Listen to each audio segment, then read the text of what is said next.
Assalamualaikum warahmatullahi wabarakatuh. Perkenalkan, nama saya Irani Daul Fitri, NIM 2103020, Prodi SK2A. Baik, di sini saya akan menjelaskan tentang sejarah bahasa Indonesia sebelum merdeka dan sesudah merdeka beserta ejaan bahasa Indonesia yang baik dan benar. Oke, bahasa Indonesia sebelum merdeka. Berdasarkan sejarah yang ada, bahasa Melayu kuno pertama kali digunakan pada masa Kerajaan Sriwijaya. Kerajaan Sriwijaya berada di Kepulauan Jawa, sekitar abad ke-7 Masehi sebagai bahasa kenegaraan. Hal ini terbukti dari beberapa prasasti yang ditemukan, antara lain: 1. Tulisan yang terdapat pada batu nisan di Minye Tujuh, Aceh pada tahun 1380 Masehi. 2. Prasasti kedudukan bukit di Palembang pada tahun 683, Prasasti Lalang Luwo pada tahun 184. 3. Prasasti Talang Tuwo di Palembang pada tahun 684. 4. Prasasti Kuta Kapur di Bangka Barat pada tahun 686. 5. Prasasti Karangbrahi Bangko Merangi Jambi pada tahun 688.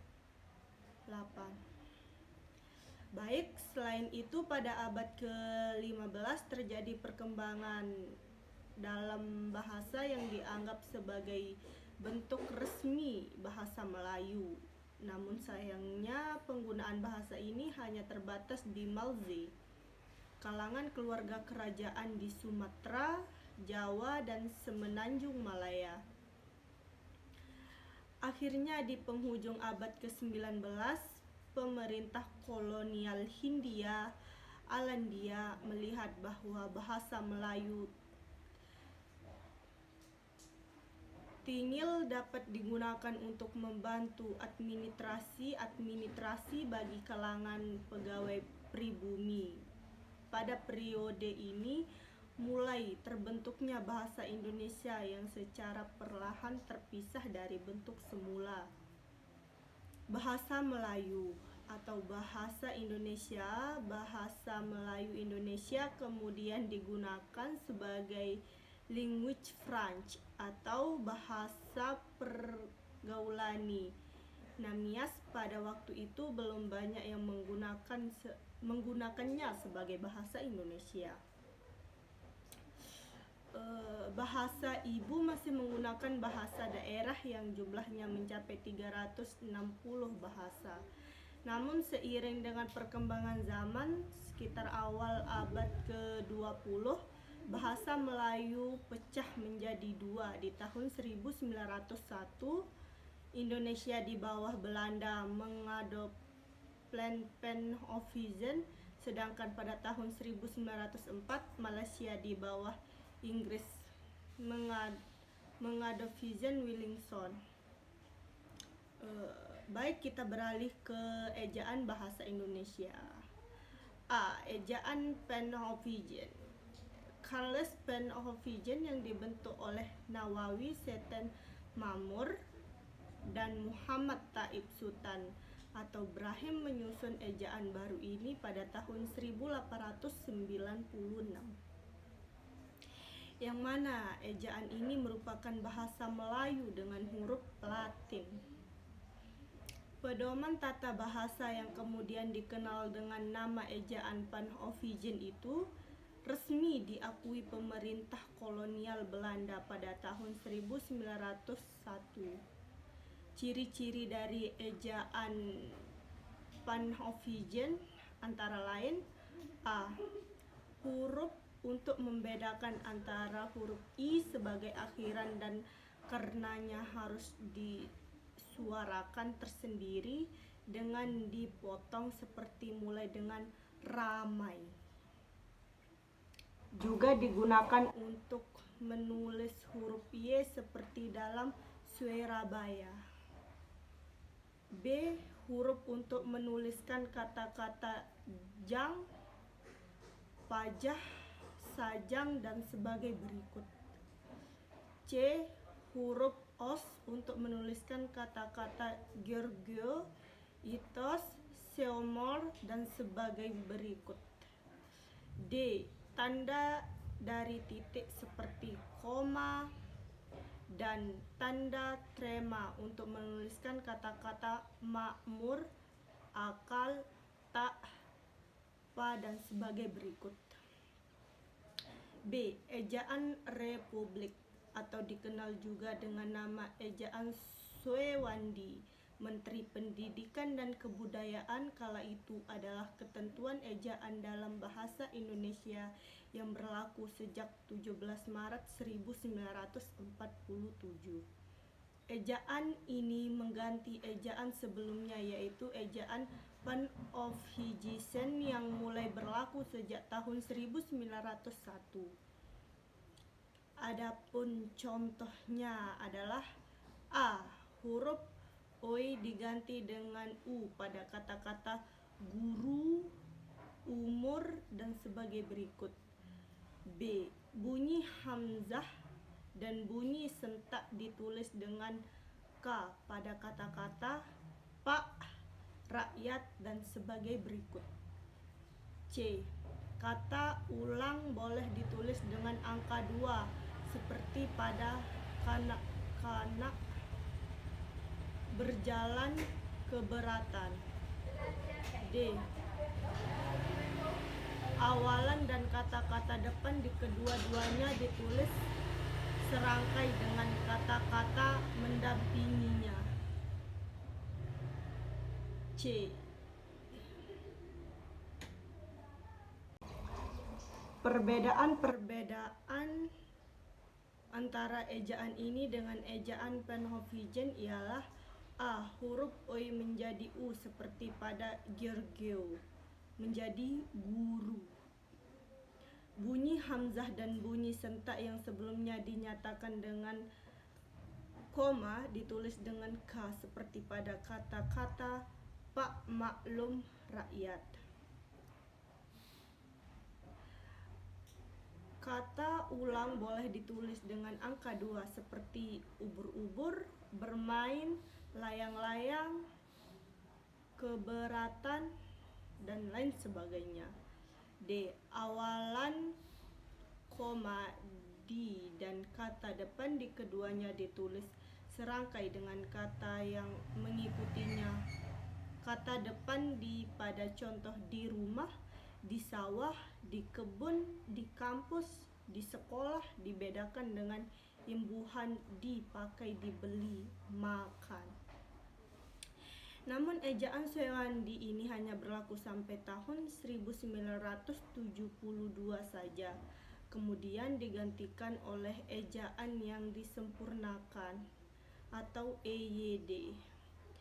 Pada masa Menteri Mashuri Saleh pada masa jabatannya sebagai Menteri Pendidikan dan Kebudayaan pada 23 Mei 1972, Mashuri mengesahkan penggunaan ejaan yang disempurnakan dalam bahasa Indonesia yang menggantikan ejaan Suewandi. Sebagai Menteri, Mashuri menandai pergantian ejaan itu dengan melepas nama jalan yang melintas di depan kantor departemen saat itu dari Jalan Jilap menjadi Jalan Soekarno.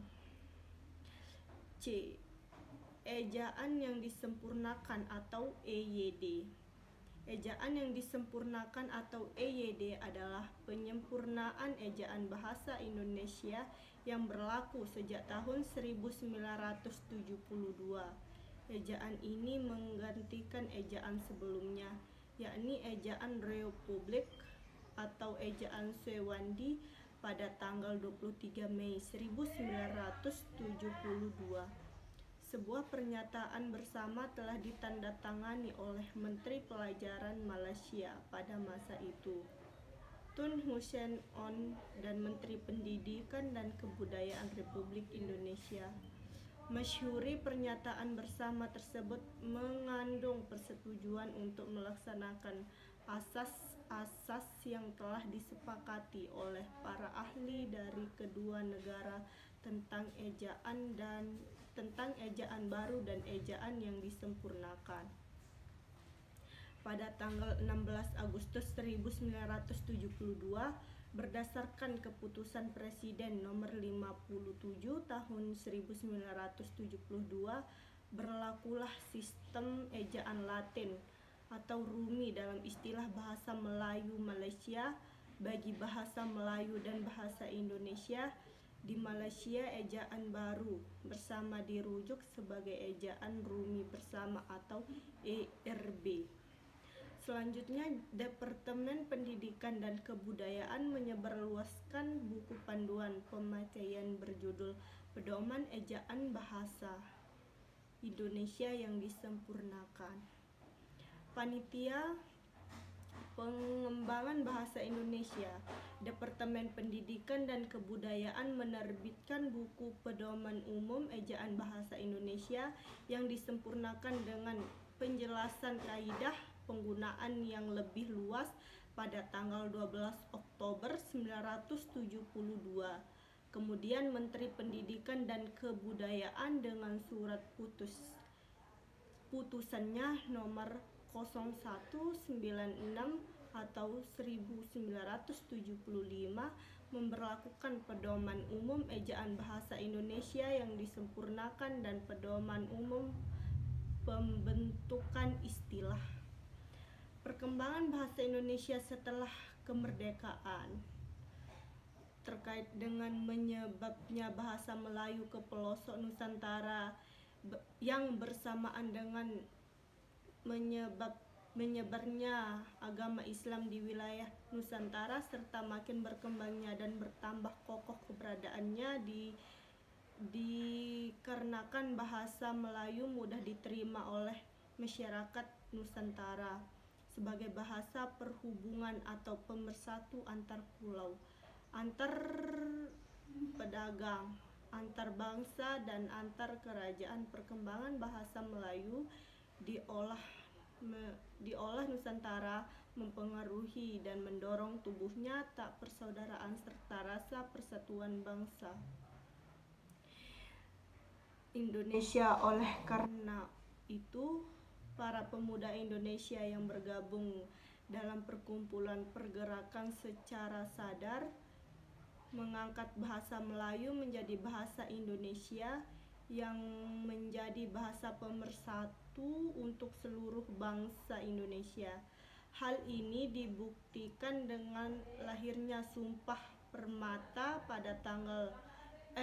dengan lahirnya Sumpah Pemuda pada tanggal 28 Oktober 1928 yang mengikrarkan satu tanah air, satu bangsa dan satu bahasa yang semuanya dengan nama Indonesia dengan dikeratkannya Sumpah Pemuda. Bahasa Indonesia secara redup sebagai bahasa nasional.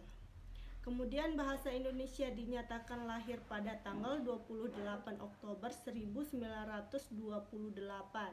Adanya bulan bahasa di bulan Oktober yang awalnya dari bahasa Melayu serumpun dengan Malaysia diatur dalam Undang-Undang Nomor 24 Tahun 2009 tentang bendera, lambang, bahasa, lagu kebangsaan. Isinya tentang bendera, bahasa dan lambang negara serta lagu kebangsaan Indonesia. Pasal 31 ayat 1. Bahasa Indonesia wajib digunakan dalam nota kesepahaman atau perjanjian yang melibatkan lembaga negara, instansi pemerintah Republik Indonesia, lembaga swasta Indonesia atau perseorangan warga negara Indonesia. Ayat 2. Nota kesepahaman atau perjanjian sebagaimana dimaksud pada ayat 1 yang melibatkan pihak asing ditulis juga dalam bahasa nasional pihak asing tersebut dan atau bahasa Inggris. Pasal 34. Bahasa Indonesia wajib digunakan dalam laporan setiap lembaga atau perseorangan kepada instansi pemerintah. Pasal 35 1. Bahasa Indonesia wajib digunakan dalam penulisan karya ilmiah dan publikasi karya ilmiah di Indonesia. Pasal 33 ayat 1. Bahasa Indonesia wajib digunakan dalam komunikasi resmi di lingkungan kerja pemerintah swasta. Pasal 32 ayat 1. Bahasa Indonesia wajib digunakan dalam forum yang bersifat nasional atau forum yang bersifat internasional di Indonesia. Ayat 2. Bahasa Indonesia dapat digunakan dalam forum bersifat internasional di luar negeri. Mungkin hanya ini yang dapat saya sampaikan, kurang dan lebihnya mohon dimaafkan. Wassalamualaikum warahmatullahi wabarakatuh.